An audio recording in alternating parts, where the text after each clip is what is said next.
put it back and it should be working, and I'm like, I'm looking at it, it's not working. So we're having technical difficulties, and we're working through these, and ultimately, we're gonna broom Facebook Live, and we're gonna go to YouTube Live. So just, I'll let you know, stay tuned on your text, okay? Thanks for your patience here.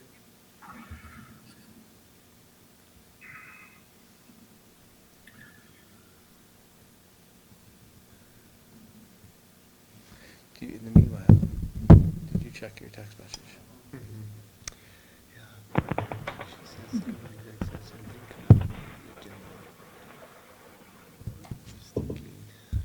As I read the email and the text. Do the email and text, let's see.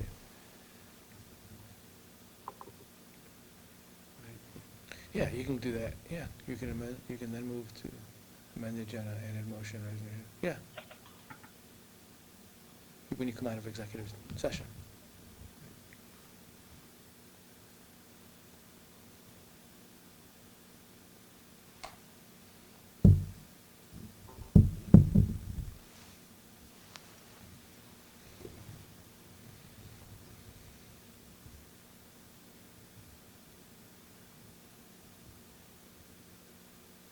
Do you want to just like start the computer over, Tom? Does this mean, this sentence concerned me? I want to read this. It didn't sound like, assuming we can pull this off, is it not? Say we're going, does it say live on that? Meaning like there's all these moving parts. Everybody's falling into place. It's done. That was her off the cuff I comment. just want to make, right, I just want. Okay, I do see, Read that. How we doing here? well, I see, I think I see YouTube. No, this is an old one. Hold on. I'm going to go to YouTube too.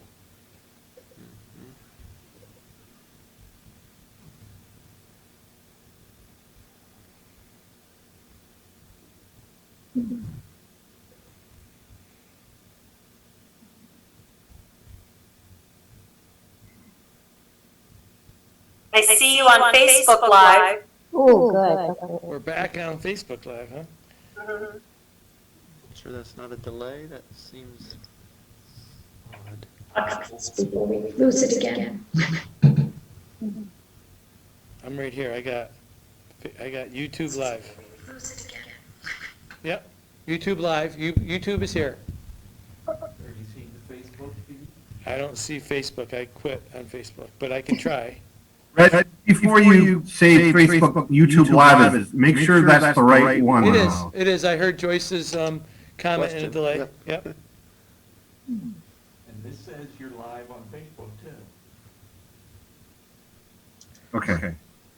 So let's just, go forth and prosper. Keep going, Keep keep going. trying. Like I say, 3 5-minute increments. Okay. Yeah, so I guess my report will come to an end. I mean, that's just, I'll share this with you. But. Okay, so I need to make a motion to amend the agenda to add a resolution. Mhm. Okay, I'm moving to amend the agenda to add a resolution under the personnel section, I think section A, so 5A.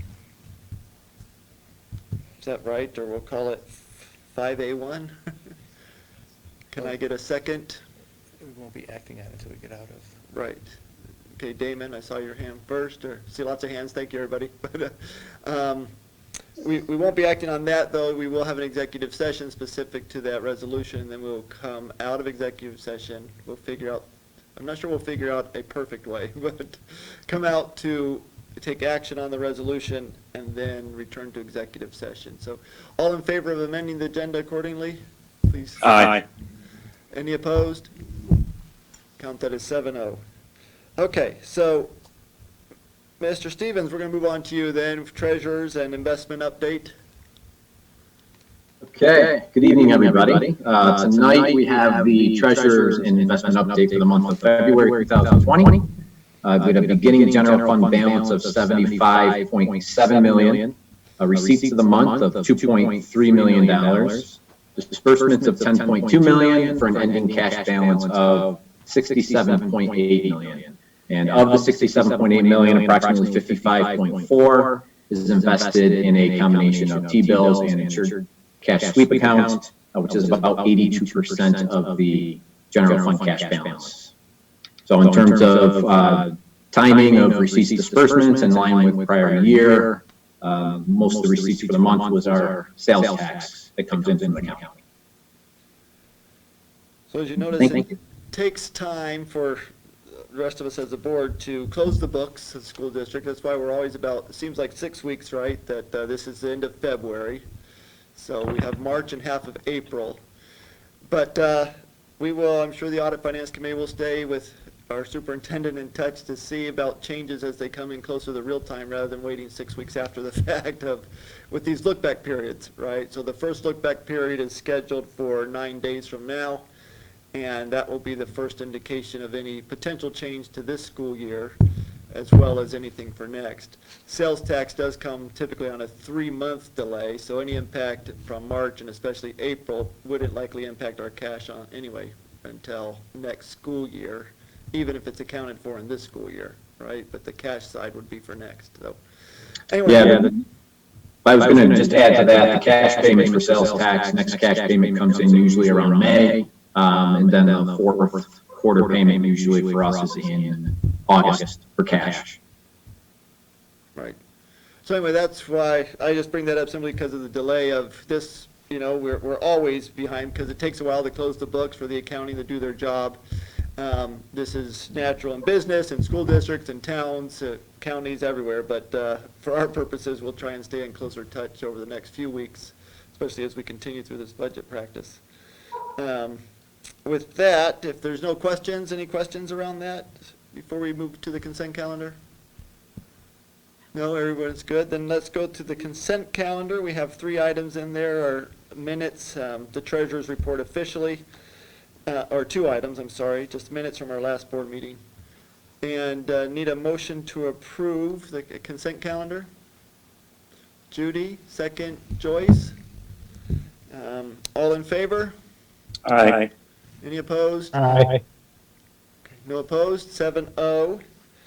We do, good news, always looking for good news, and this has been, I think on just about every agenda, we always have donations to accept, and so need a motion to accept the donations, 2 of them, one from the Schutz Apple Farm, who made donations to our food program over the last month, right, and the other one is from Northside for Brotherhood Sisterhood Week. Motion to accept? Moved. Tim, second. Damon? And all in favor? Aye. Any opposed? No, 7-0. So first item, you know I'm going to forget about that amended agenda, right? I better write something down, but after. Yeah, we're going to have to do after that. exec Yeah, I won't session, forget but- it. Okay. I won't forget it. I'm sure we won't forget. But anyway, for 5A, instructional personnel, Peter, just to interrupt, are you trying to share your screen right now, Peter? I'm not. Should we be sharing, you think, the agenda? I'm not live on my computer. Okay, I don't want to complicate things. If it's working, then let's keep on going, but wasn't sure if you were trying to share or not. No, sorry, I'm just looking down to scroll through the agenda, no paper agenda. Okay, all right, thank you, sorry. All right, so, but I think we could get Brett to share the screen if people would like to see the agenda that way. I'm working on it. There we go. How's that? Yeah. That's good, it makes it a little bit easier to follow along, because otherwise, I've only got one screen, so I can either look at you or I can look at the agenda. Well, I can't- you know, I can see why that's such a dilemma. Well, yeah. Okay, sorry about that. Bad humor. 5A, instructional personnel. Motion to approve the list, I shouldn't just read these things, huh? The attached instructional personnel action items. Do I have a motion? Moved. Tim? Sorry, now with him sharing, I can't see you all, so I don't know who might be seconding it. I don't see any hands. Let's do Okay? a voice roll call on this. Yes. So again, I'll do this by negative consent. If I don't, when I call for a vote, if I don't hear any when I ask for any no's, then if I don't hear any, we're going to assume 7-0. But all in favor? Aye. Aye. Any opposed? Okay, 7-0. Thank you. Moving on to B, non-instructional civil service, a motion to approve. So moved. Damon, second. Kevin, see if I recognize your old voices. Any questions about these areas? I'm sorry, I didn't ask that last time. Any questions? Comments? No? All in favor? Aye. Aye. Any opposed? No, 7-0. Memorandum of agreement, so we have 4 memorandums of agreements. Do you want, Brett or Matt, do you all want to just quickly describe? They're all related, right? But Matt, if you like to just quick Matt, overview yeah, of each? Matt, do you want to give a quick overview? Doug or Matt? I don't know if Doug's, Oh, maybe Doug, sorry. yeah, I don't think Doug's there. He's, Okay. yep. No, I can give a quick overview here. So the MOAs for each group really address the retirement period timeline in terms of notifying the district. So that's what you'll see here for each of the MOAs. It extends the timeline to notify the district. And I believe, Brett, correct me if I'm wrong, I just can't click into the backup. Is it May 4th? Yes, May 4th is the date. In essence, that's what's happening here. The Board of Education has determined that they're going to accept the recommendation, or we are recommending that they accept extending the agreement for retirement so school members can relook at where they are and make decisions to retire relative to each contract. And that's what each one of these MOAs stipulates.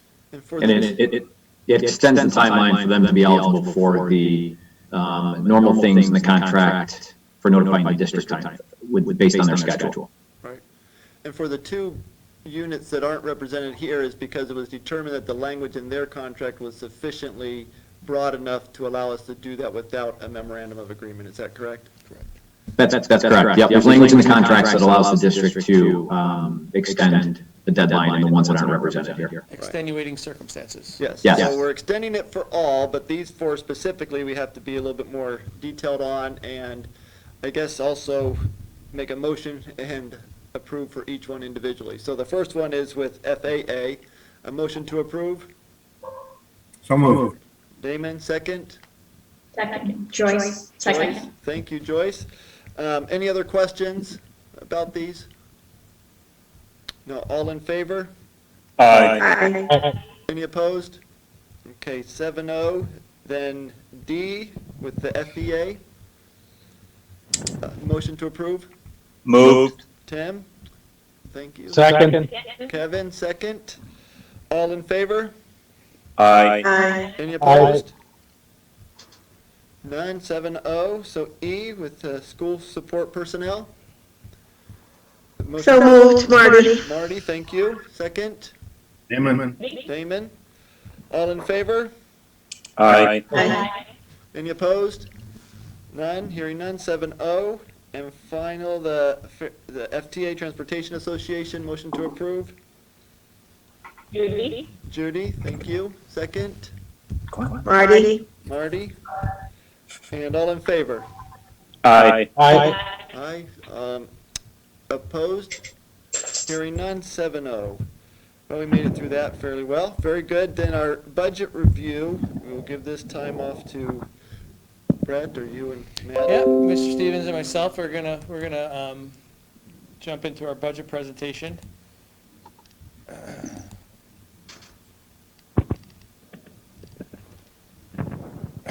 So I'll be speaking to the first half of this, and then Mr. Stevens, Assistant Superintendent for Business, will be coming forward to talk a little bit about the revenue component of the budget process. This is our second draft, and I think it's worth, again, repeating that the budget cycle continues throughout the year. It's not just a single event. It's a process, and I'm really proud of the fact that this Board of Education starts talking about the budget and reviewing its priorities right in July. And so if you look closely at what we've been doing, July, August, September, and October, we're setting goals. We're reevaluating and making sure that our strategic initiatives and our priorities are still aligned. And the budget tells that story. And the budget is a microcosm, or it's just an expansion of our values.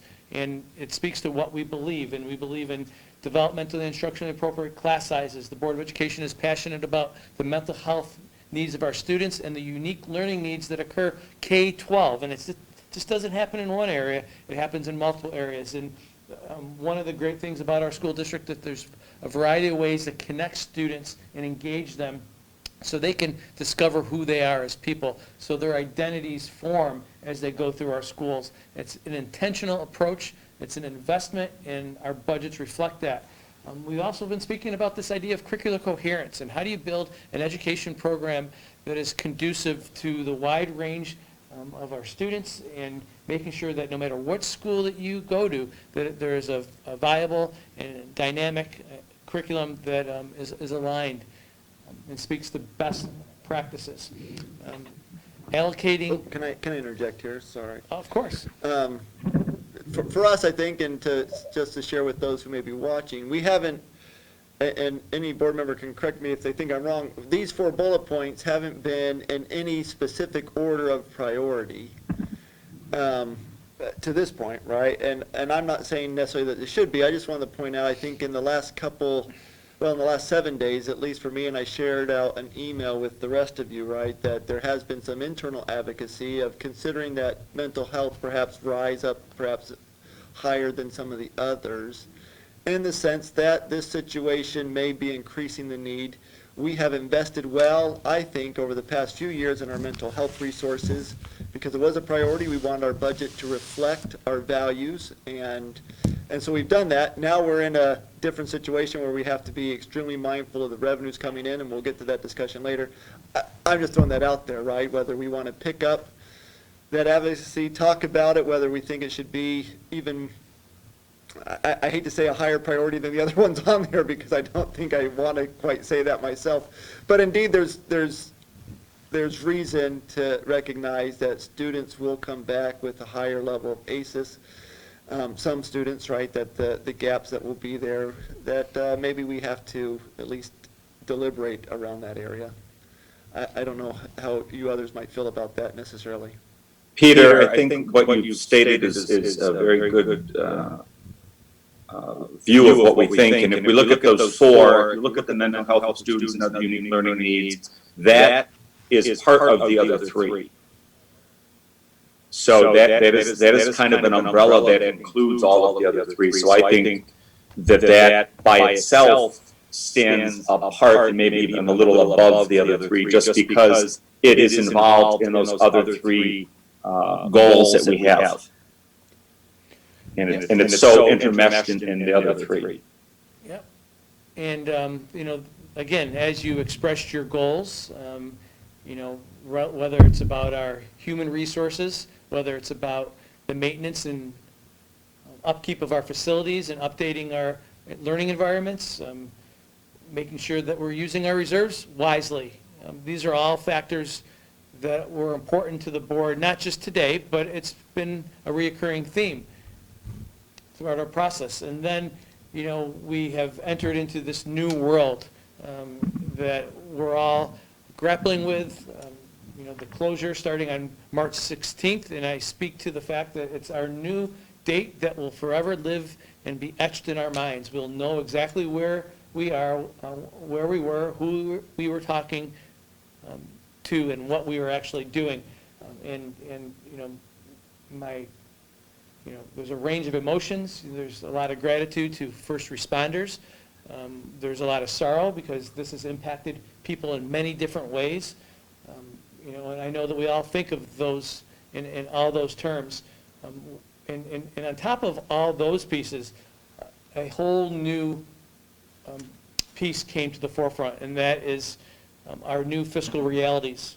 And Governor Cuomo has, I think, done a wonderful job leading us through this, from a health policy perspective, and he's, talking about advocating with or to our federal government to support budgetary initiatives, but he has spoke very clearly and very distinctly. We appreciate his transparency, but the economic realities and what we're faced with are staggering.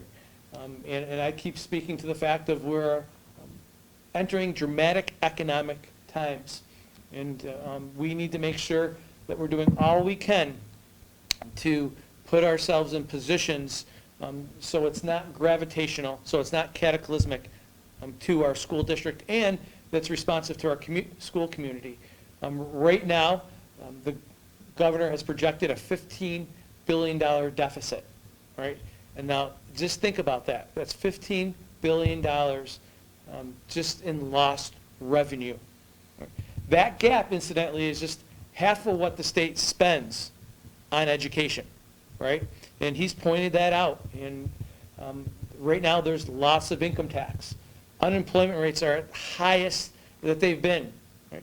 The new jobs that were created since 2010 to 2023, those have diminished.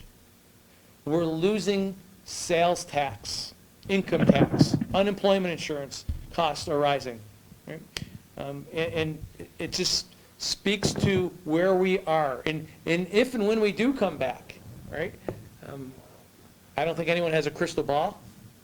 I think that it's going to be hard to determine how fast our economy rebounds and, what's the status of the stock market and the volatility of the stock market. All that impacts how schools are funded.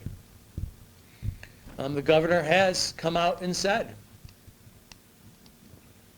well, it's not there, but he has said that the federal government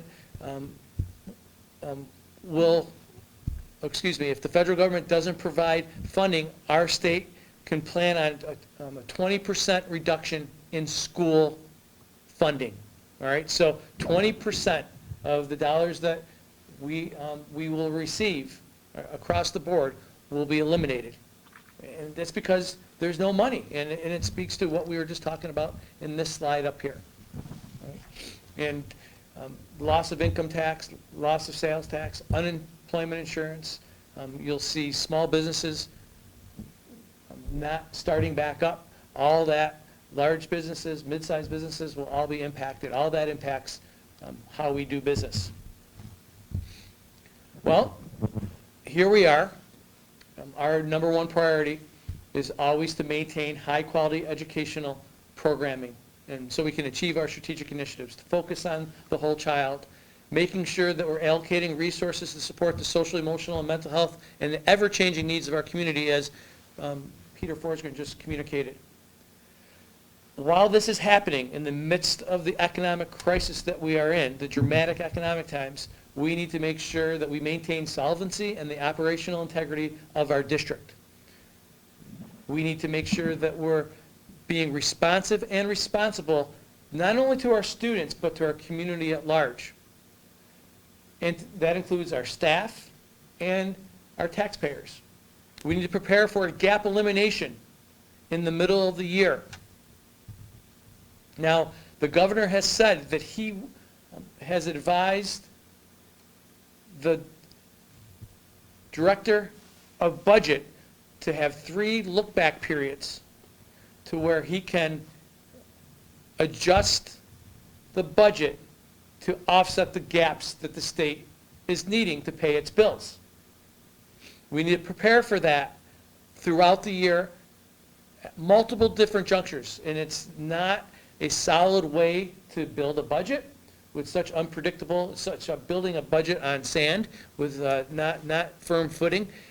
It doesn't help us navigate a consistent terrain.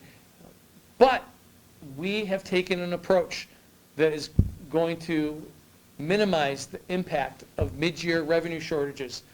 We're doing that by planning now. We're going to maximize efficiencies and contain costs, and we're trying to communicate that out in a very intentional way.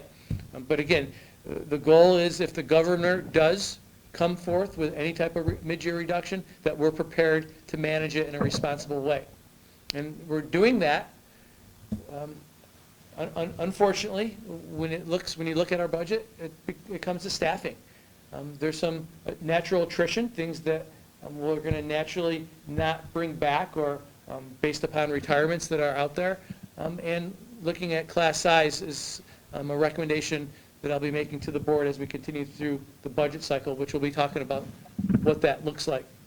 Looking at each and every position and trying to make sure that we're doing all we can to meet the needs of our students with those positions, And every position counts, and that's what's been really challenging throughout this process is on top of managing all the other components is this budget piece, because everything is important.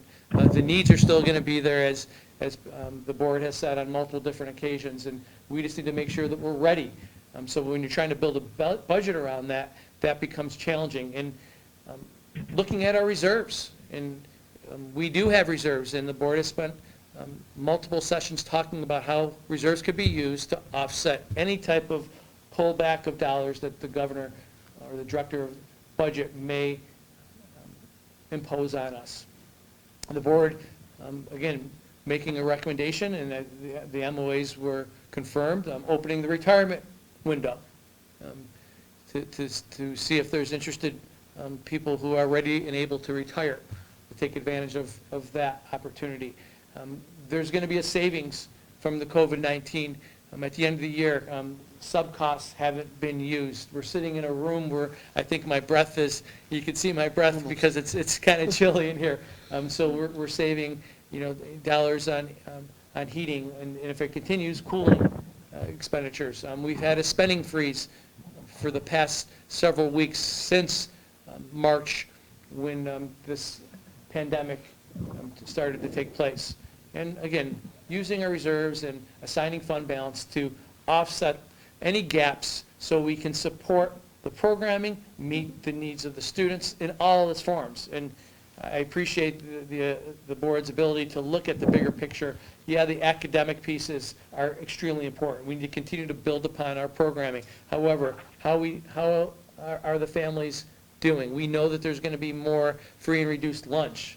We know that families of poverty, families of diversity struggle more with this than any demographic group, the COVID-19 piece. So those are pieces that we're trying to build a budget around and to allocate for considerations. Hey, Brett? Yes. Brett, so on the look back periods, there's 3 periods. These are April 1st to April 30th is the first. Yeah. And this is April 1st to April 30th of 2021, Yeah, correct?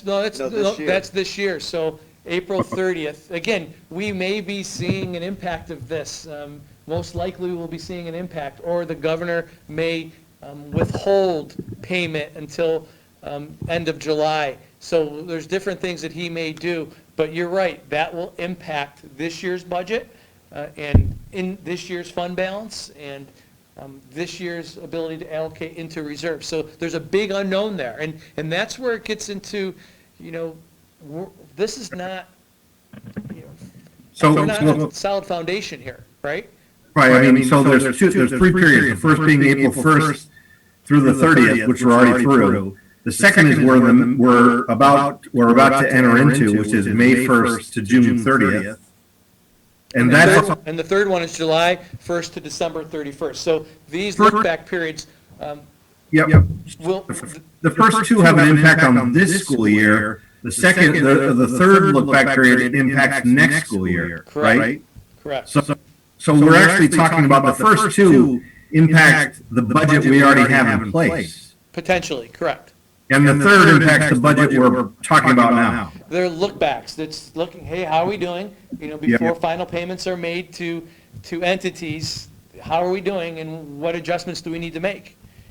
Right. And in July 1st to December 31st, again, that's in the middle of the year. And the whole purpose of this exercise has been, since we've entered into this, was to, again, how do we make sure that we are solvent? How do we make sure that we don't get to a place where we can't pay our bills because we're, and again, we're projecting anywhere from $800,000 to $1.4 million in sales tax revenue, right? To $700,000 to $5 million in our foundation aid.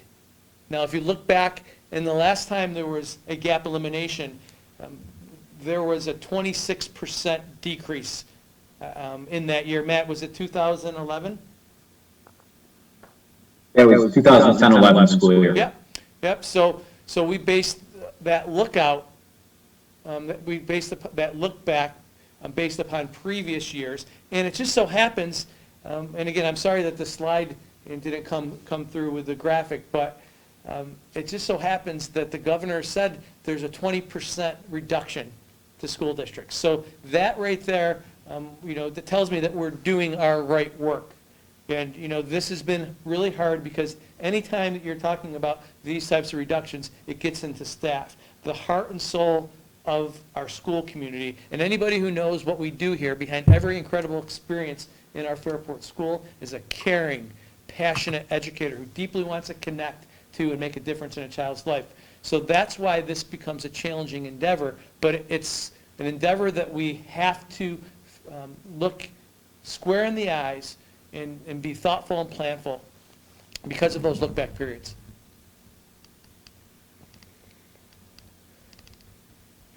And you take all this into consideration. Our enrollment is leveling off. You're going to see in Fairport enrollment class sizes between 430 and 450 over the next several years. And we continue to get assessments on those projections just to make sure that we're still on that course, because I know the board has talked about consolidating Minerva DeLand with Fairport High School, and those numbers are germane to that repurposing of Minerva DeLand and bringing the ninth graders over to Fairport High School. Again, part of this reassessment of our budget process is taking a look at our class sizes. And you'll see that the ranges between K1 were adjusted to be between 15 and 20 instead of being in that 15, 16, 17 range. So we had looked at adjusting those. How do you get this out of the way? So if I do that, yeah. And as a result of this adjustment, you will see that at our elementary schools, there are reductions in staffing by tweaking the K1 class sizes. Brooks Hill, you'll see a net change of -2. Dudley, a net change of -3. And I'll be sharing what that looks like in another slide when it comes to the actual people that will be impacted. Northside is still having rising enrollment, projecting more enrollment. We're going to maintain those class sizes with 2 additional staff, and JA is losing 1 section. And again, these are very hard, sensitive conversations because it speaks to people in our organization, people who care and who have invested so much in our students and our programs, and it just makes it that much more challenging. Secondary, class sizes are going to remain between 24 and 26. We're not going to be able to realize the benefit of decreasing enrollment at the high school by staying flat with our staff, but we will be in the ranges of 24 to 26 based upon our estimates and the work of the Fairport High School team. We do realize that some class sizes, whether it's labs, capstone classes, if it's a matter of safety, we need to take those into consideration. So 24 to 26 is a range, but there's always exceptions for special classes that we need to provide our students. Here's the summary of the staffing changes. We're looking at a total of 15 full-time equivalent staff being impacted. Of those 15.5, 9, we are just not filling those positions. Okay? That doesn't make it any better because, that's about people. That's about, people who can come in and contribute and add value and support children. The actual people that will be impacted is a net reduction of 6.5 full-time equivalents. Mr. Loff, our Assistant Superintendent for HR, has been working with union representatives. He's been talking to those who are impacted, and he will talk directly to those who are impacted in a very thoughtful way, in a way that's sensitive, in a way that tries to support staff members as we move through this. And again, at the elementary, you'll see that there's a -5 FTE.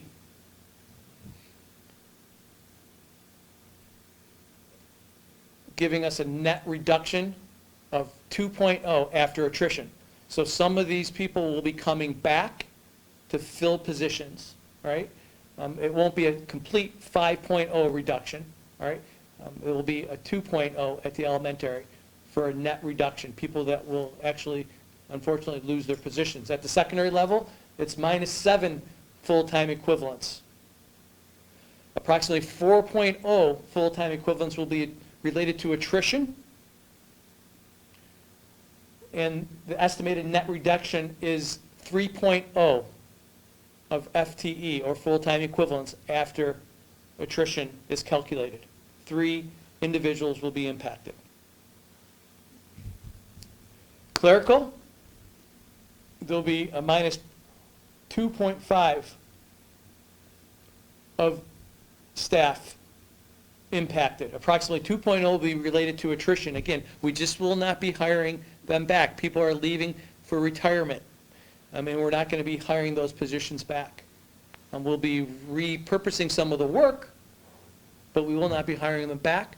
The estimated net reduction from our clerical staff is 0.5. The next and final one that I'll be sharing here tonight is a full 1.0 district office administrator from the Office of Curriculum and Instruction. This is a really hard cut, but looking at each position, you know, this is a position that speaks to the curriculum management.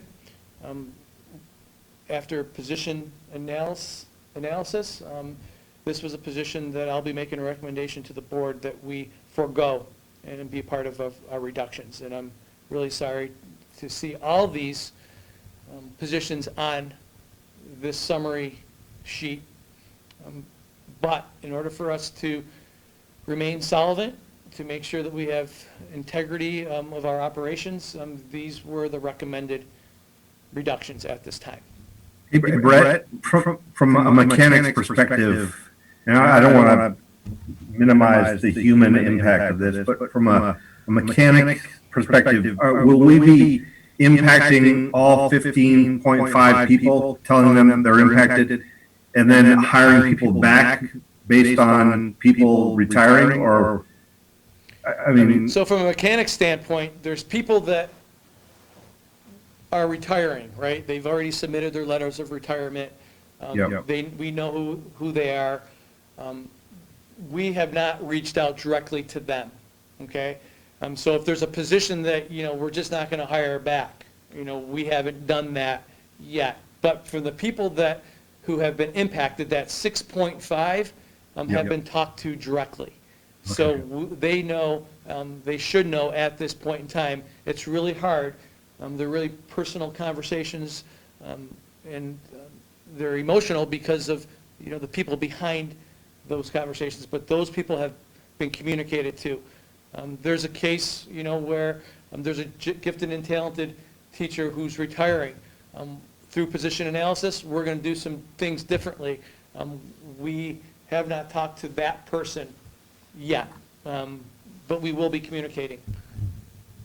Does that answer your question, Damon? Thank you.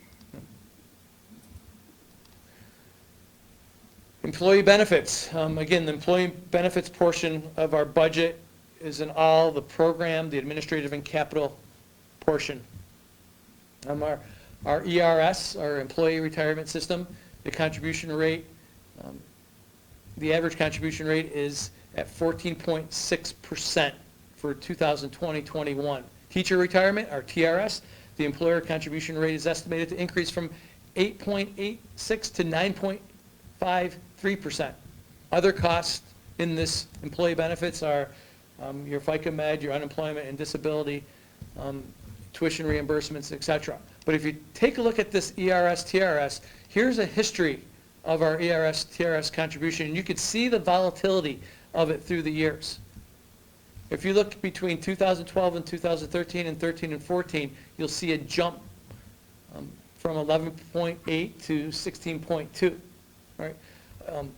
Part of the factor that goes into ERS and TRS is our stock market. And with great market volatility, we could expect these rates to change next year, just by looking at the history here and how, if you look at market trends, so goes our ERS and TRS funds. So again, that slide's up here because I know it's been a particular slide of interest that the board has had in the past, just to show that there's a range for ERS and TRS. It's not always as predictable as we want it to be. When it's going well, the predictability is high. When it's not going well, when there's volatility, those rates can shift. And again, that speaks more to next year's budget, but it could impact the look-backs for next year as well. Because it's a 5-year average, I believe, based for each, that does mean it might have a lingering effect for a couple other years beyond that as well. Yep, yep. But Brett, I think it's important too to mention that a few years ago, the school district developed the reserve funds that helps us, when we go through those spikes, keep things relatively level. So we've allocated reserve funds so that if we do see these large spikes, we've got reserve funds we can tap into to help offset those spikes in cost. For sure. Yep, I'm just trying to get back to my presentation. Do you see, am I still sharing it on here? Yes. Okay, It's just lagging, but yes, we're good. we're good, we're back. My apologies.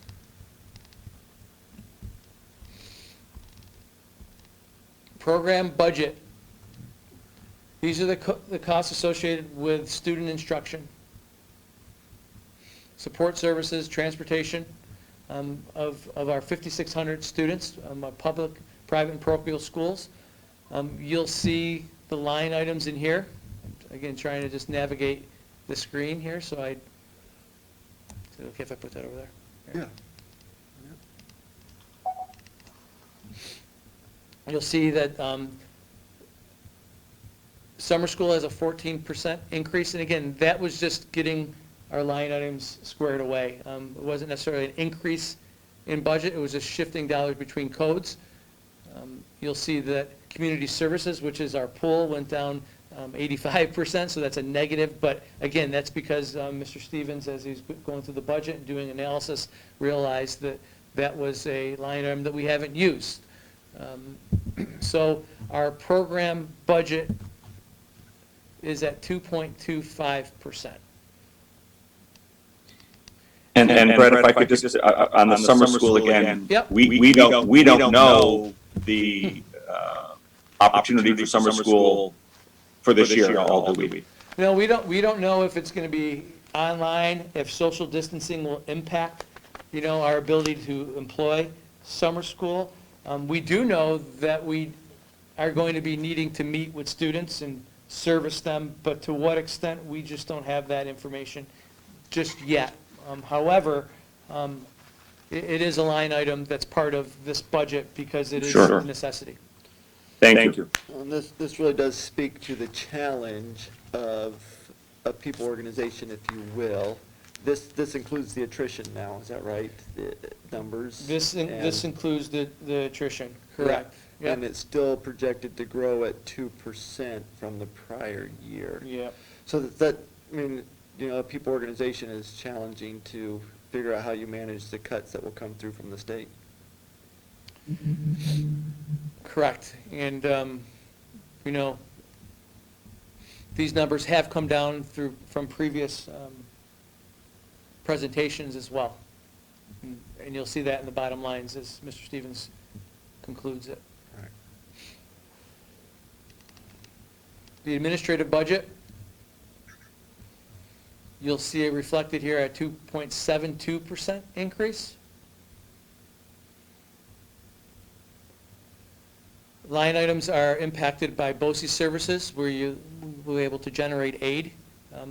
Where you see the legal, media, and computer pieces. You'll see an increase in 11% in that line item. Administrative costs related to our commitment to BOCES is part of the other special items line.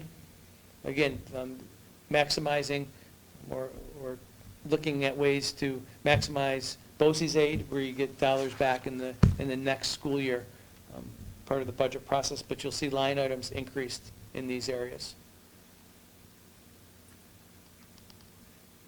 The capital budget, the operation and maintenance of our physical plant.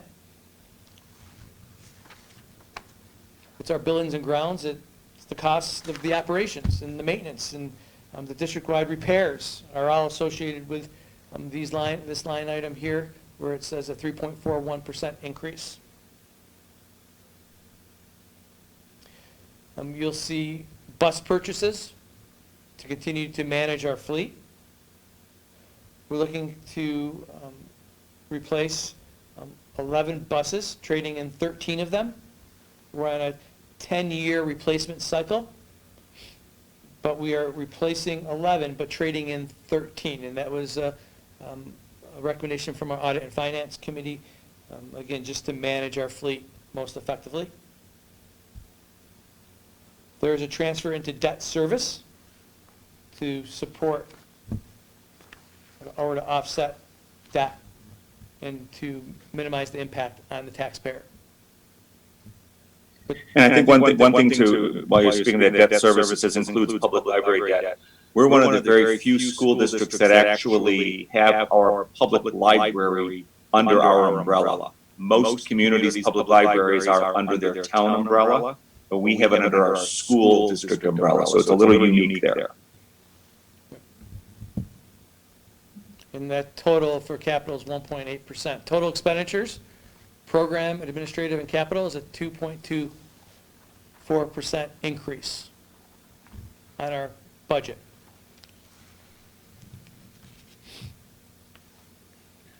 And Brett and Matt, I believe that is within our legal limit of the tax cap legislation, correct? Yep, Matt's going to speak to you a little bit about the tax cap and how that 2.24 would be supported, but this includes the reductions though too. There was a lot of work to get the budget down to where it was, so we can make sure that we're being responsive to the great needs of our community and our students, and to provide the program that people expect, but also there are efficiencies, as I mentioned, in the items above. Mr. Stevens. Okay, great. Thank you, Mr. Provenzano. Can you hear me okay? Yes. Yep. Perfect. This next piece, now we're going to talk about the revenues that help support and pay for the expense side of the budget. So I thought we'd start off with just a pie graph that represents the different portions of the revenues that we'll get into a little bit deeper as we go through this. But as you can see, the two biggest pieces for the district are state aid and our property tax and pilots. So those two there make up a little over 90% of the entire revenue side of the budget. And so you'll see those, when Mr. Provenzano talks about the state aid, which includes our foundation aid. The foundation aid is the largest operating aid that schools have. And then the other pieces include sales tax. So we do get a pretty good sizable amount from the county for sales tax. So estimating about 3.5% of our revenue budget for next year at $4.7 million. And then other revenues would include our refund of prior expenses, some miscellaneous revenues like facility use fees, admissions, E-rate reimbursement, and so forth. Our Medicaid funds through federal, and the other two large pieces of balancing the revenue side would be the assigned fund balance and our general fund reserves and the debt service fund transfer. So those are all monies that the district has in reserves or a separate fund like the debt service fund to help support the related expenses there. We'll jump to the next slide. Here's a quick breakdown of the state aid.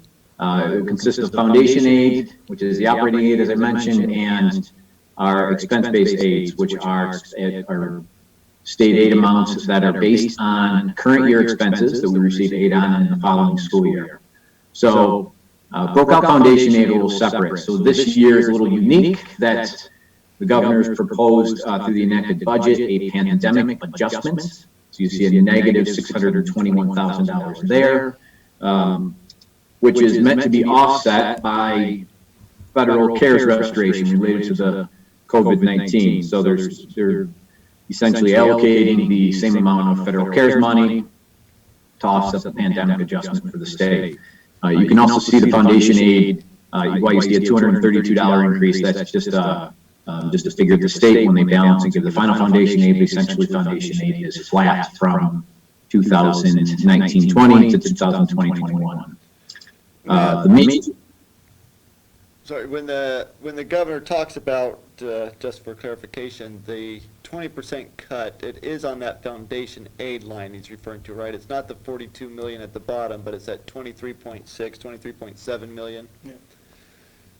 That's what we're anticipating now, but it hasn't been clear in terms of if it's on total aid. If it's not, it becomes a whole different ballgame. Right. Historically, the Yes. expense-based aids have not been touched, is that right? But not that we're in normal, that we can look to history necessarily, but just in terms of past practices, it has typically been at the foundation aid level?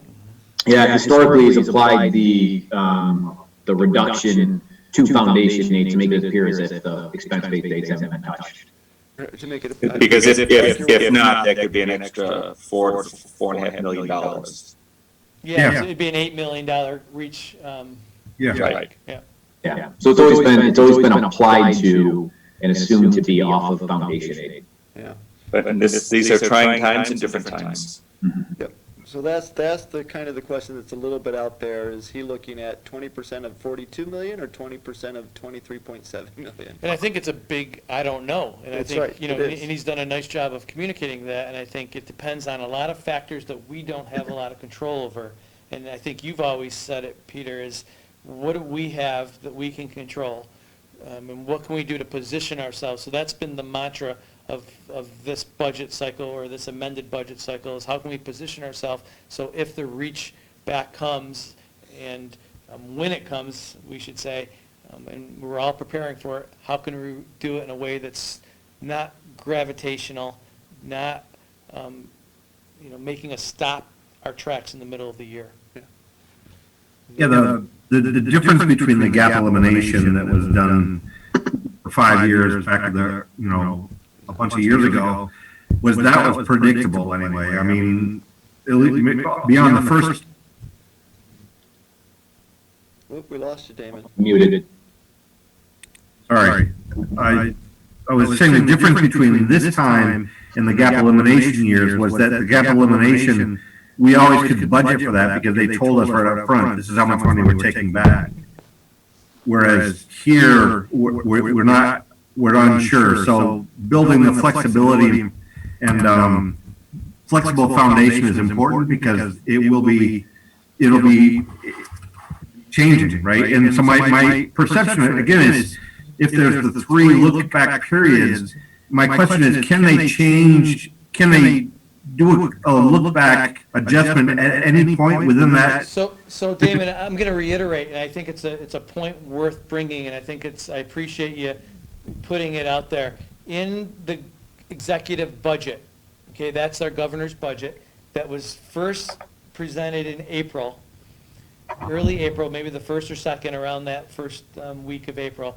He wrote very explicitly that the director of budget has the authority to go in at any point in time. Sure, he put those reach back periods in there, but at any point in time to make an adjustment so bills could be paid. So it's unpredictable, so you try to put those look back periods in there, so we do have levels of predictability. However, if there's bills that need to be paid, he has written in his executive budget that level of flexibility. I guess it's my understanding, unless it's changed, so that at best we get a 10-day warning. Yes. Right, There'll be a so- tape, sorry. No, right, so a 10-day, the budget director has 10 days to submit that. The legislature, I guess, has the 10 days to Right. overrule it. My guess would be for political cover that they typically won't take that case unless there's sufficient pressure to overrule. the budget director's plan likely will stand. That's my personal opinion. I'm not an expert politician necessarily. I just think it gives them nice political cover to say it was the governor's budget director. So that, to me, is the plan. The best we'll have is a 10-day warning. Okay. So the important aspect is that really from today right through December 31st, the budget could change at any day, at any point in time. That's correct, and that's, again, goes back to this mantra that I've had: we are upon dramatic economic times.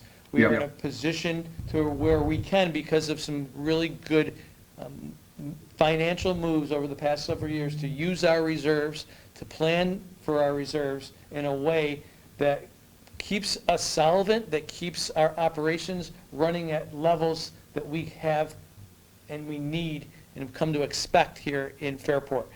It's worth mentioning that, so I appreciate you bringing that up.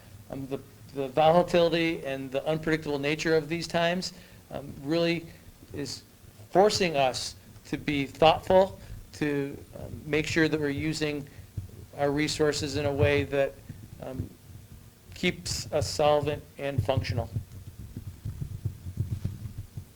One more question, Brett. Sorry. You're fine.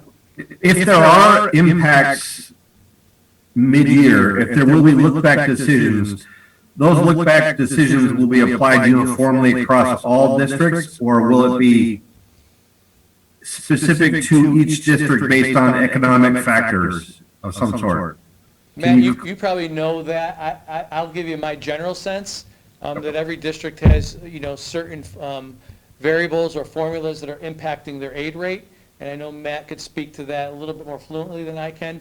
So if you want to give that a shot, but the short answer is every district will feel differently based upon where they are falling into their aid ratio. But Matt, please.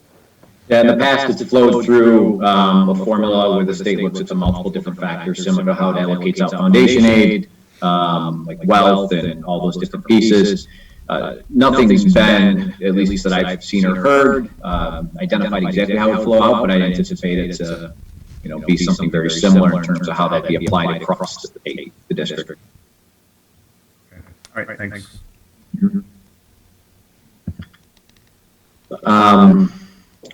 Now, the next piece is the tax levy limit. I won't spend a lot of time on this. It basically talks about the 2% or rate of inflation, as mentioned before in many presentations in the past, that it can be more or less than 2% depending on any exclusions that a district has to their tax levy. The next slide shows a little bit about the calculation itself for Fairport. You can see down at the bottom, the tax levy limit for Fairport next year for 2021 is $79.5 million, or 2.13% change from 1920.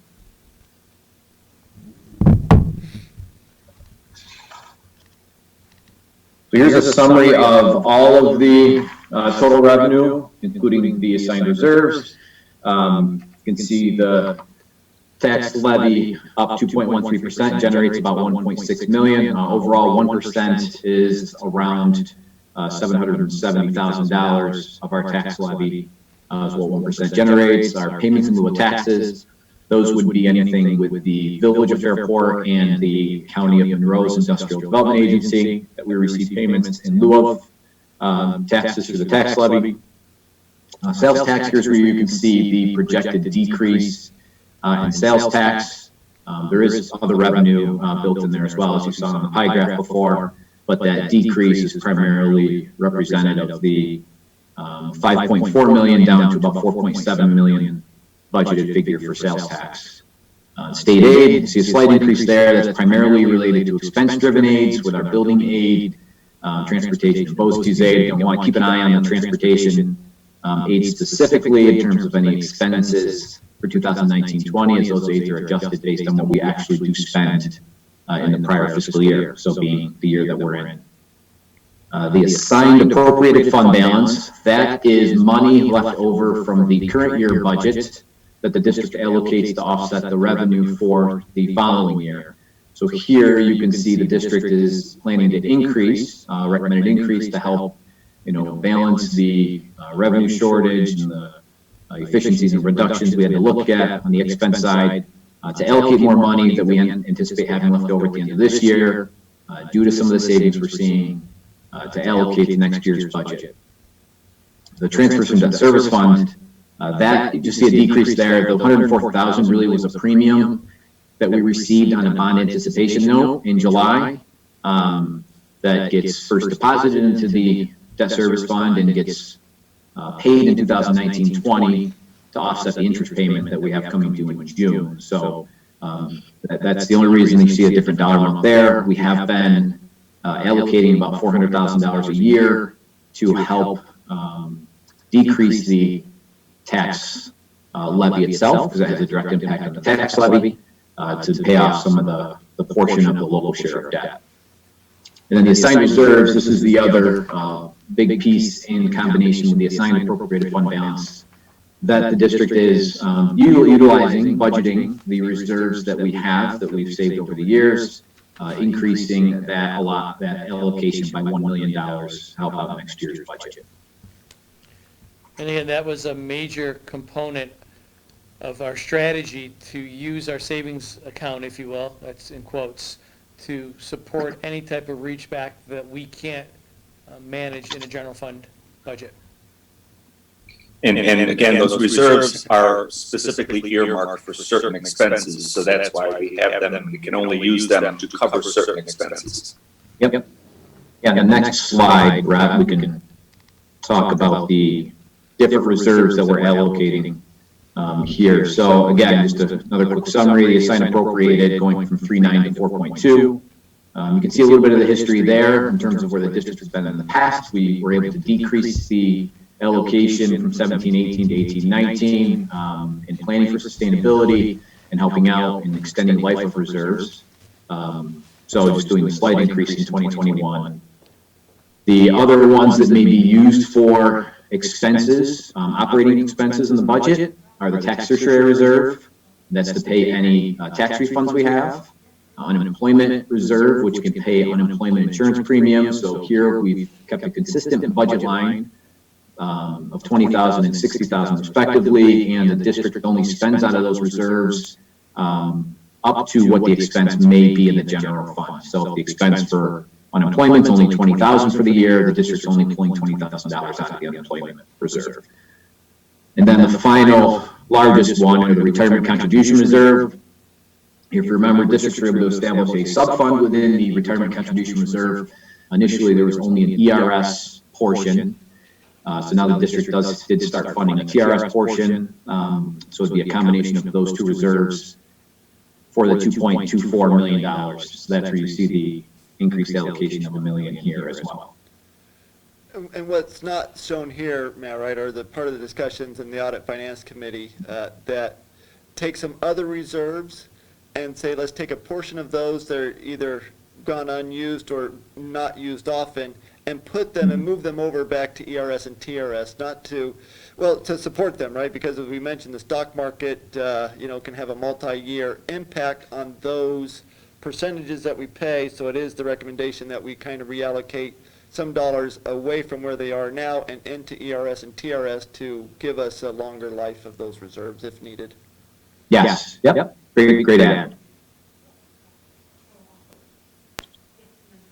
If you want to scroll to the next slide. Sorry, he's left. See if I can. Oh. Other way, I think. Yeah, there we go. Okay, so this is just a summary in terms of how it all comes together. The first line shows the overall budget, so that'd be the expense budget of $135 million. Our total revenues are those actual revenues, such as the property tax, state aid, sales tax, admissions, our BOCES refunds, and then we add in the other pieces to offset the the shortage as a whole from the $128 million. So that's our transfer from the debt service fund of $400,000, plus the reserves and fund balance of $6.5 million. So the combination between the reserves and fund balance increase is about $1.3 million You can see back in previous years, even back to 17-18, we were up at 6.2 million. Did a nice job at helping extend the life of reserves with decreasing reliance, which has helped us in turn balance 2020-21. Matt? Yes. So we talk about the savings that we are seeing this year, because we do have the schools closed down and we have the heat turned down, and so the limited amount of savings that we have had in fourth quarter, where does that savings roll into this budget? Is it captured in the unappropriated fund balance, or where is that accounted for? So some of that would be accounted for in the appropriated fund balance, and then in June of each year, we sit with audit and finance as we look at the projected expenses and revenues for year end and recommend allocations and discuss allocations of any other excess into the appropriate reserves. So at the last Audit and Finance Committee meeting that was had, please speak to what we talked about, Peter. So, right, we started putting our priority orders. Should there be, so if we need to support that 6,561,000 from any excess that we might have, any savings, Damon, that you're talking about, to make sure that that is available there. And if there is any excess above that, we started putting a priority order of the TRS first, ERS second, and then we didn't get much beyond that because we're not sure there will be much beyond that. But I think it then was maybe capital also. Capital was our third one, if I recall correctly, to support. We still have those capital needs for our facilities, right, to upgrade them to 21st learning standards. So depending on the degree of savings, if there's a silver lining, we want to be able to grow those reserves sufficient to maintain what possibly could be multi-year challenges. Yeah. Yeah. Right, thank you. There will be a next year, right? And again, if you take a look at this deficit that's here, there's no really way to predict the extent of a recession. We do know that there will be. We don't know how long we're going to be in that. The economic slowdown has been, again, very dramatic, and it's impacting economies. It's impacting, small, medium-sized companies that really are the engine of what happens in our economy. So that's you can't underscore that, being prepared and organized to insulate our organization from the polarities of any type of economic swings that occur. Yes, we're definitely looking multi-year because, even the last gap elimination was it 5 years, 6 years that it lasted? 2011, yeah. Yeah, it was 5-6 years, yeah. Yep, so keeping that in mind, it's how long, do we need to stretch our reserves?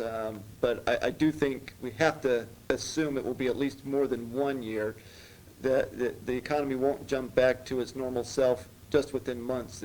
Once this is over, I think the unemployment will be too So if I could just test my understanding again, so I see that assigned appropriated fund balance reserves carried over from prior year. It's been 5.238, 5.238. This coming year, it'll be 6.561, approximately $1.2 million larger. Can I assume that $1.2 million is the money that we're not spending this year that we're going to have left over that we're pushing to next year?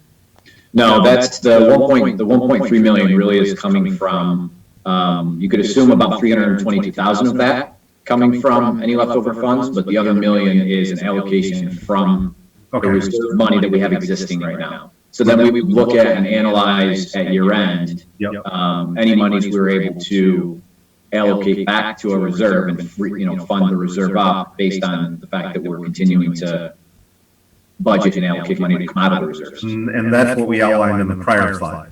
Yes. Yep. Got it. Okay. Yeah. We have to really look at, when you're signing reserves, you have to look at what we have existing money right now. Yep. Sounds good. And then the next, so you can see the percentages there. I'll just highlight those as a percent of budget. We had natural decreases, down a little bit, natural decreases from 1819 to 1920, even though the dollar amount stayed the same. Natural decrease because of budget increased by about 3 million above. And then so 4.85% of budget is the fund balance and reserves. Then the next slide is, that concludes the budget pieces. This next slide just talks about the additional proposition over the past few years, about five or so years now that we have been a proposition to spend out of the technology capital reserve a portion of the money, and we've been decreasing this allocation out of the reserve each year to eventually ease off of relying for this reserve to make the tech expenses, and then moving those into the actual budget portion each year. And we use this money to appropriate through BOCES, and this will in turn drive BOCES aid in the following year. So, upcoming budget events, May 11th, or by May 11th, the budget will need to be adopted. We are planning for a June 9th, 2020 budget vote and board elections. We're still waiting on guidance on how those are going to roll out.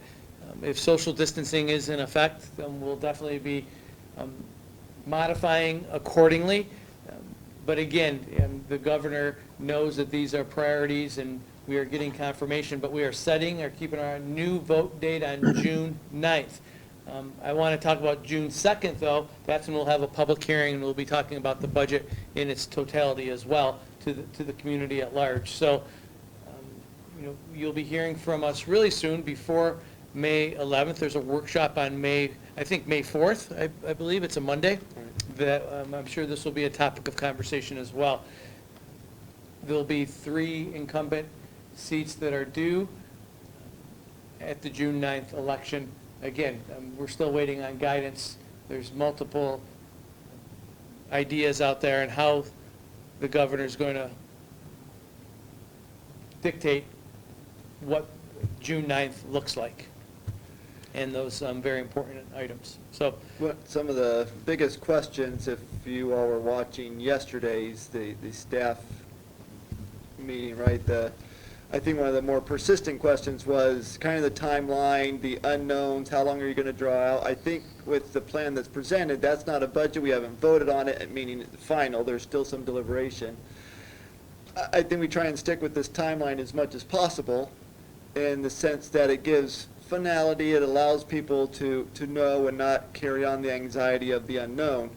I'm not going to put my signature to that necessarily because the facts on the ground have changed quite a bit just in 1 month, and we're still unsure in terms of what the state budget will ultimately look like, and if that means we have to regroup or not. But I think for the most part, where we stand right now, we're comfortable that this timeline is reasonable. yeah, and it's dictated by the state. We still have our responsibilities in reporting and notifications and commentators. So the timeline will be what it will be based upon the June 9th date, because we have our reporting obligations. And hopefully, like you say, the governor comes in with some sweeping modifications or changes. So, Yeah.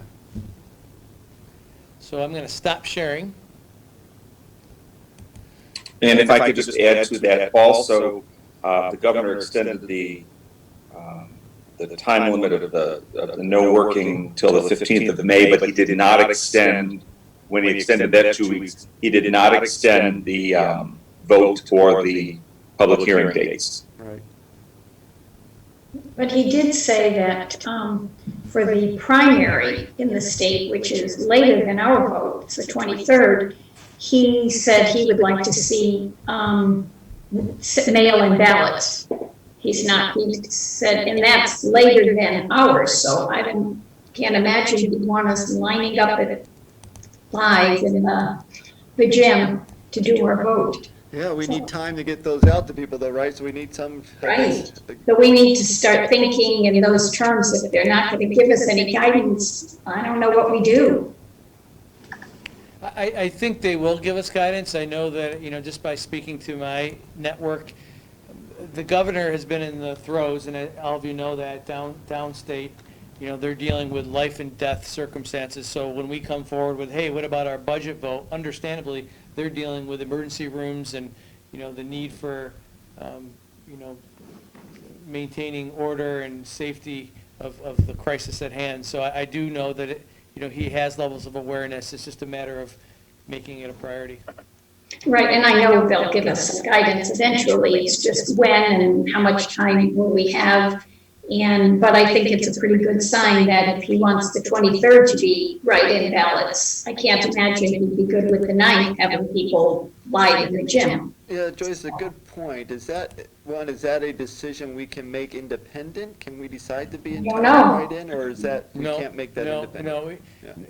we're waiting on guidance on that, and it is a real issue. I mean, the social distancing thing's not going to go away. I just think that it's just going to come in those 2-week intervals, and that decision will be, the write-in piece poses all sorts of conflicts too, Yeah. from the cost of actually sending out the ballots to, Counting. Oh, Brett, the other aspect is, it's hard for us to have a budget vote and a board vote in a school building if the schools are closed, right? well, yeah, I'm not even thinking of that. Yeah, you're 100% correct. That would be, again, there's going to be some guidance, and we'll have some more predictability. And that's been the hardest thing is, people like to plan and know what's happening. It's just that, it makes sense that the governor is waiting in 2-week increments and, being methodical on making sure that he's making informed decisions based upon the data that he has at hand. Things have already changed, and he's been responsive to that. So let's just wait and see where that goes. It's a lot of questions, and I know it makes people uncomfortable, but this is where we are as a world, right?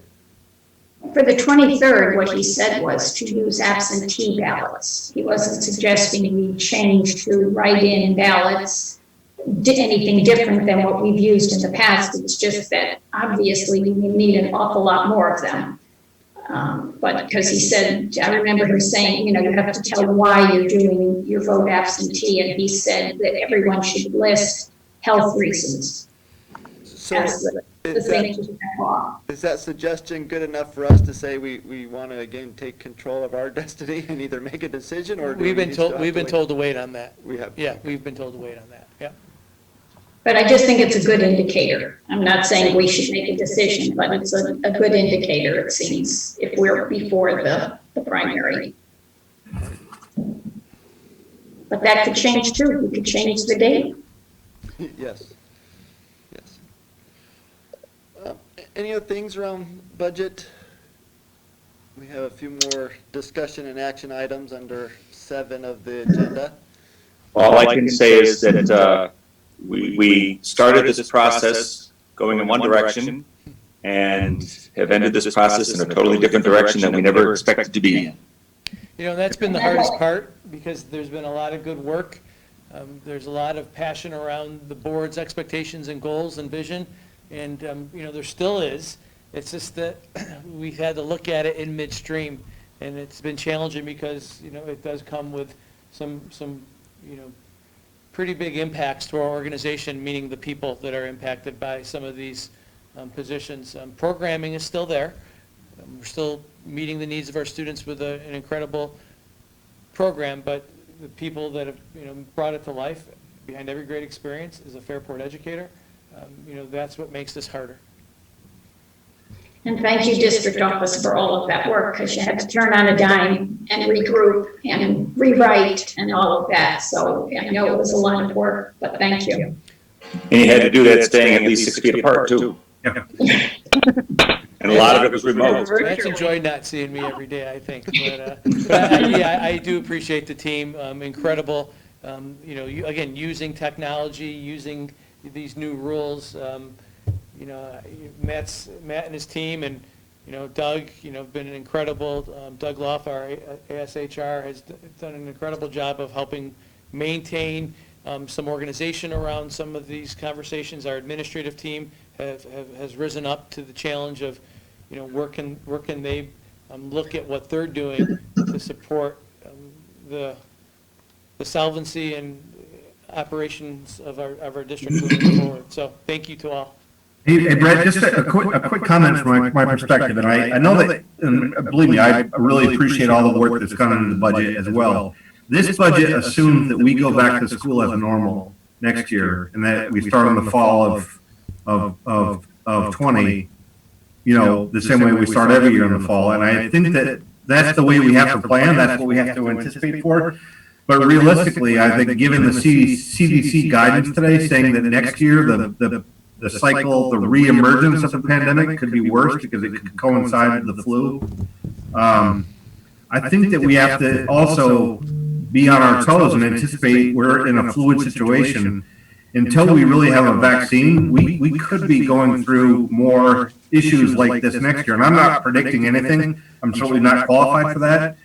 But I think I'm smart enough to know that what I don't know. And the fact is that this is a very fluid situation that changes all the time, and that there are external conditions that could put us back in situations next year that we didn't anticipate right now. So I just think in the So with that in mind, Okay. I appreciate these questions because it speaks to some of the things, and I mentioned it in my report, and I apologize, we had some technical difficulties, and we'll be doing a task force, and this task force will have, some of our best thinkers in our district, getting multiple different viewpoints. I'm sure we'll be administering some thought exchanges, again, getting the collective wisdom of our community.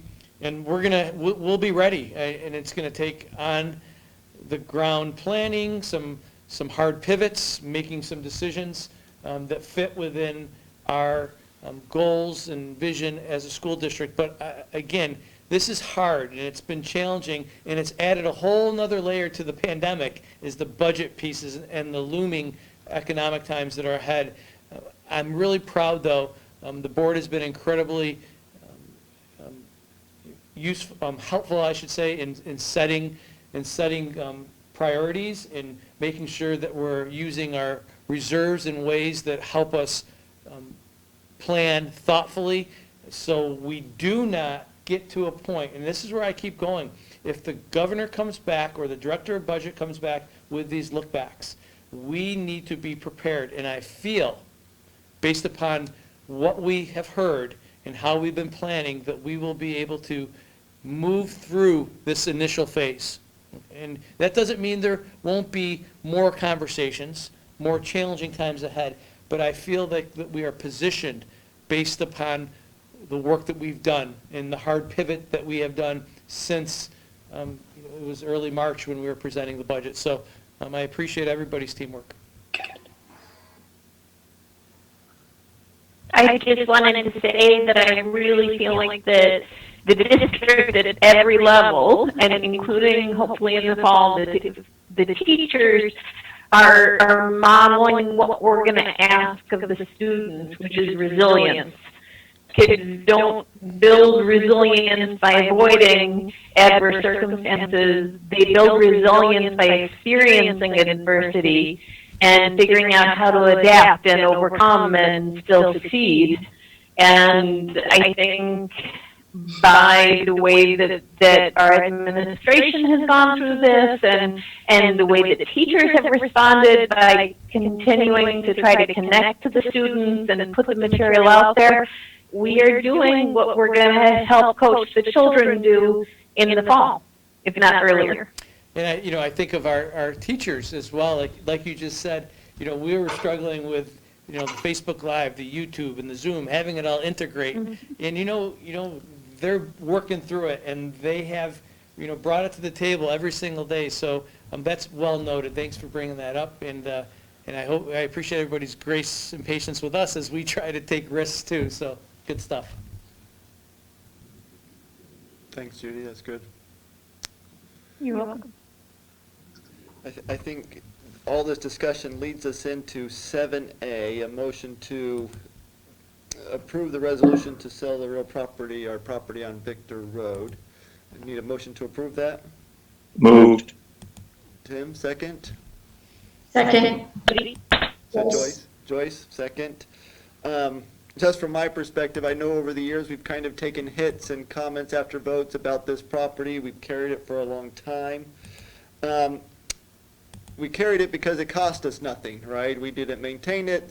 We don't pay taxes on it. It really was a zero cost. And it's time to move on it, right? I think this is the circumstance we were not knowing would come, but knew that at one point or another it can, again, us selling it can help support a reserve, right? That these funds go into a reserve for allowing us to sustain our programming. Anyway, that's just my comment on why we're looking at it now. It's probably obvious, I guess, overall. So, Mr. Stevens, can you speak to that, if this continues to move forward in that light, and what that does to support a one-time revenue source? Yep, so this resolution essentially authorizes the district to enter into a sale contract with the Humane Society, and then our council works with their council in terms of the contract pieces themselves, and then, time, takes some time, there's a window of time that this has to remain out there for questions or comments, and then hopefully we'll look to close sometime in July, mid to end of July. Thank you. Okay, is there any other questions about that before we take a vote?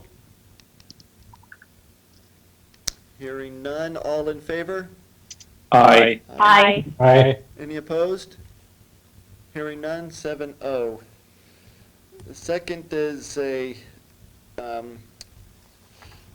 resolution authorizing our use of NICLAS. I'm familiar with it, but Matt, I'm not sure everybody else will be. If you'd like to give us a time of what that is, give us an explanation. Yep, so a NICLAS, essentially a cooperative that allows the district, it's another investment tool for the district outside of, a regular financial institution. NICLAS, rates of return. We're able to evaluate those and take a look at different pieces, but essentially it's a cooperative investment tool for school districts and municipalities. So this resolution basically authorizes the district to utilize that tool in the future as we analyze it. So our investment policy allows it, it's legal. In many states, the states run these types of pools. New York, that's not the case, but it is sponsored by a municipal entity, and then everybody like us can sign in and sign on to that. And as a pool, you can typically do better, but there's some weaknesses, but it serves well during certain parts of the economic cycle and not so well during other parts, which is why I like us rounding out our investment options, because, we're going to go through economic cycles, and when this is a good tool to use, it will be an excellent tool to use at its time. So that's my 2 cents. Any questions? Okay, all in favor? Did I get a motion, actually? So I think I need a motion there. Moved. Tim, second. Second, Marty. Marty, second, thank you. All in favor? Aye. Aye. Any opposed? Hearing none, 7-0.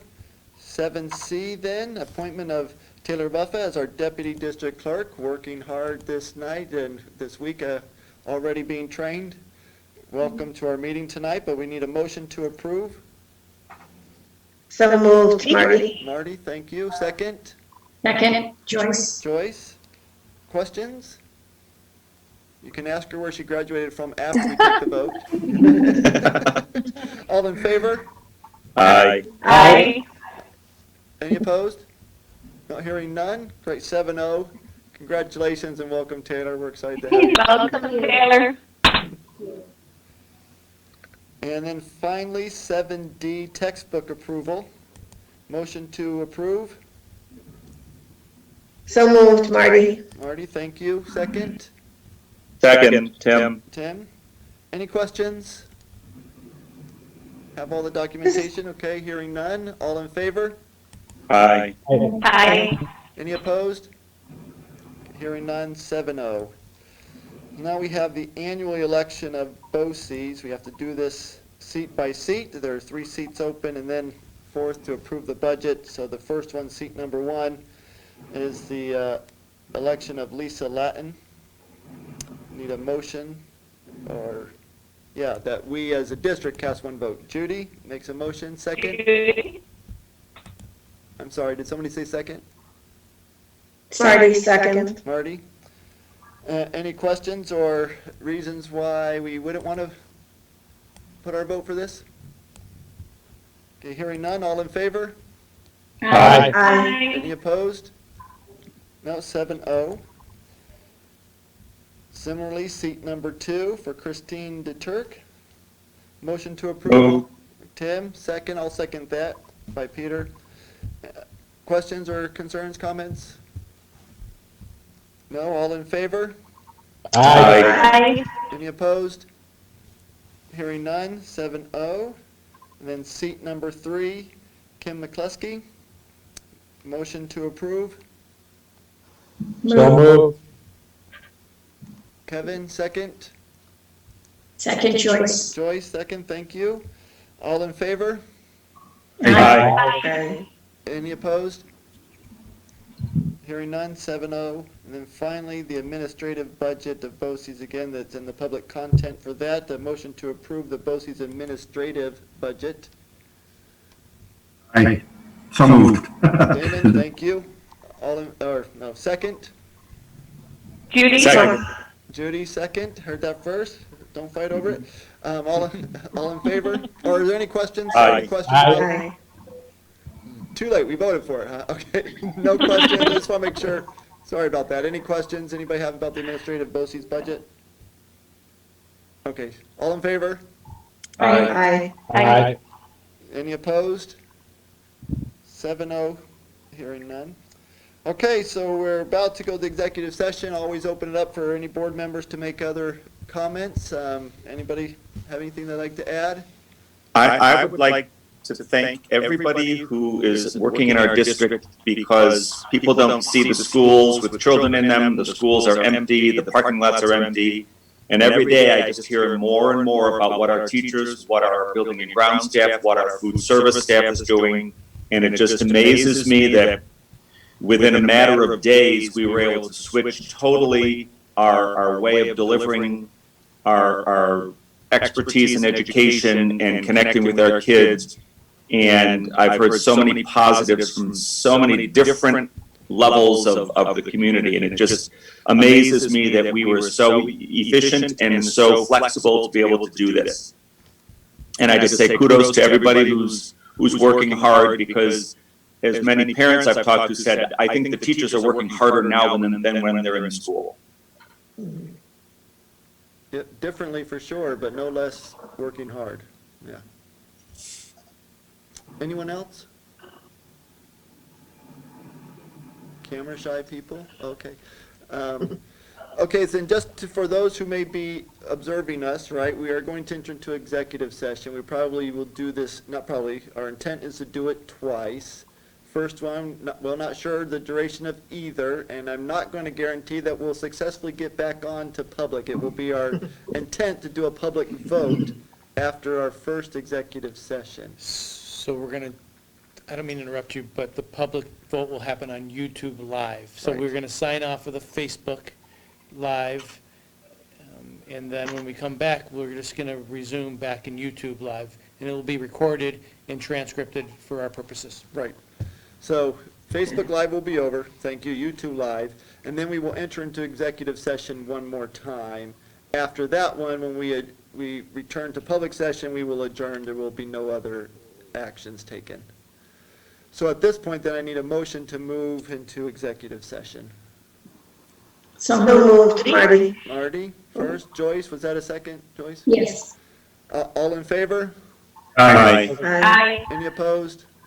Hearing none, 7-0. Thank you. We will quit here and go into the Invite. invite that was received for executive session specifically.